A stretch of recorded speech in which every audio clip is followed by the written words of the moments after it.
অনেকেই আপনারা মাঝে মধ্যে আমার গোলাপ বানানোর ভিডিও দেখতে চান, যদিও আমি খুব ভালো একটা গোলাপ বানাতে পারি না। তারপরও যেটাই পারি সেটাই শেয়ার করছি আজকের ভিডিওতে। তো প্রথমে আমি একটা রোজ স্ট্যান্ডের উপর বেস বানিয়ে নিচ্ছি, সামান্য একটু ক্রিম দিয়ে হাত ঘুরিয়ে বেস বানিয়ে নিলাম। তারপর একটার পর একটা এভাবে পাপড়ি দিয়ে দিয়ে আমি এভাবে রোজটি কমপ্লিট করব। খুবই ইজি।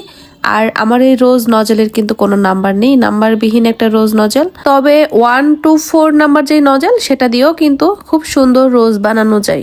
আর নজেলের দিকে খেয়াল করলে দেখবেন যে মোটা পাশ যেটা সেটা কিন্তু আমার নিচের দিকে আছে, আর যেটা চিকন মানে সরু পাশ সেটা উপরের দিকে আছে। আর এভাবে গোলাপ সহ আরো বেশ কিছু ফ্লাওয়ার মেকিং সহ আরো বেকিং এর অনেক রকমের টিপস সহ বিভিন্ন কিছু কিন্তু অনলাইন সেকেন্ড ব্যাচে দেখানো হবে।